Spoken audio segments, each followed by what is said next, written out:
First at 4, it happened in an instant. I was laying in bed and it just shook everything, shook the house for 3 blocks.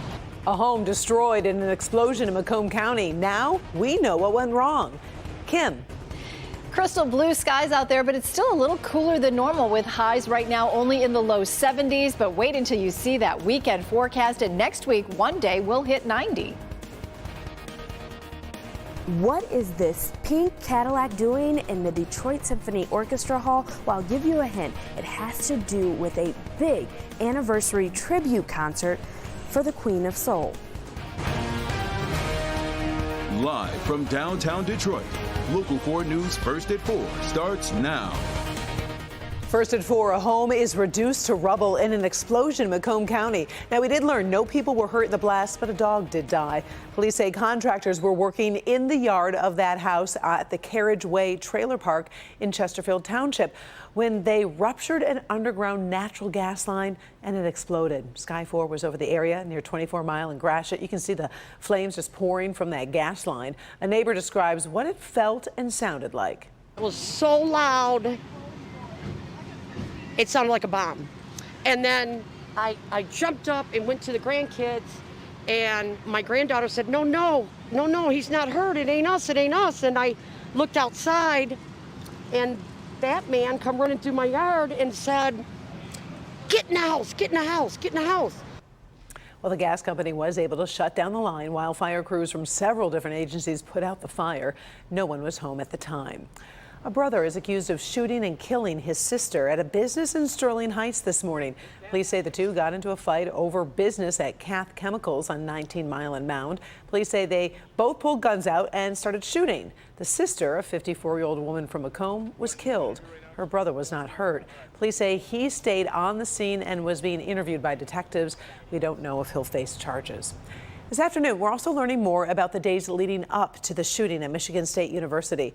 A newly released report shows the shooter was searching for school shooting videos online and may have had contact with MSU students weeks prior to the shooting. Kimberly Gill joins us now with more on what is in these police reports. Kim. Yeah. Hi, Karen. Good afternoon to you. We received 91 pages of police reports from Michigan State University Police. Some witnesses paint the shooter as a man infatuated with school shootings. Police say he bought ammunition the same day he opened fire in Berkey Hall and the MSU Student Union, killing 3 students and injuring 5 more. According to the investigation report, the shooter searched for documentaries about murder, school shooting videos, and watched MSU campus tours. That all happened just 2 days before the shooting. In a search of his computer, police found searches for, quote, people that shot up colleges and, quote, mass killings in colleges. One witness told police he was an acquaintance of the shooter and ran into him 3 weeks before the campus shooting. He says the shooter appeared agitated and told him he had been beaten up by students. That witness believed that could point to a motive, but last month police said they had no conclusive motive in this case. So we are just scratching the surface here. Our Rod Maloney is reading through the dozens of pages in this report. As I said, 91 pages. We'll have more on what he learns when you join us for Local 4 News at 5. Karen, we'll send it back to you. All right. Thank you, Kimberly. Sure. Just into our newsroom, the city of Wayne under a boil water advisory right now. The Great Lakes Water Authority just sent that alert out. We don't know exactly why or how long it could last. We're making some calls and we'll let you know when we learn more. Well, a Detroit police officer is okay after being hit by a car this morning. Police tell us a group of women were fighting on Mendota near Oakman in Wyoming on the city's west side. We're told one of the women tried to leave the scene and hit the officer. We don't know if anyone was arrested or what that fight was about. So are you one of the tens of thousands of Michiganders just hitting the road for Memorial Day? Well, right now is the peak time to drive, so be prepared if you're headed out. Let's check in with Sky 4 live over I-75 and I-696. Things are looking pretty smooth. Traffic is expected to ease after 6 this evening. MDOT has suspended construction on dozens of freeway construction projects across the state, but there will still be orange barrels in some areas. To see what you may encounter on your drive, head to the homepage of clickondetroit.com. And if you're headed up north, it is looking beautiful on Mackinac Island this morning. Oh, I should say this afternoon. Look at that, Kim. I just heard you go, ooh. That is live from the Chippewa Hotel. So gorgeous. Forewarned meteorologist Kim Adams is joining us now with what we can expect really around the state for your Memorial Day weekend because lots of folks are traveling. They are traveling. That was a beautiful shot. Kind of took me by surprise. It was like, oh, I'd love to be there. But even around here, it's going to be just picture perfect. Right now, we've got sunshine at 69 in Mount Clemens and Metro, 70 in Pontiac, and 71 at City Airport, 65 down in Monroe. If you're headed to the Tigers game tonight out at Comerica Park, Party at the Park, it is going to be mild for the start of the game at 71. But then as the game goes along and once the sun sets, it's going to get pretty chilly by the end of the game. Temperatures will drop down close to the upper 50s. We'll stay right around 60 at 10 o'clock tonight. Now, tomorrow gets a little bit warmer. We'll have some sunshine throughout the entire day. By 2 o'clock, we're 73, and the high tomorrow reaches 76. And oh, we're not done there. One day next week, at least one day, we'll hit 90 for the first time this year. I'll tell you which one it is in just a few minutes. Oh, I'm looking forward to it. All right, thanks, Kim. More optimism out of Washington this afternoon as the debt ceiling deadline inches closer. Treasury Secretary Janet Yellen has repeatedly warned the U.S. could default on its financial responsibilities if a deal is not signed by Thursday. So here's what both sides had to say today. We know it's a crunch time.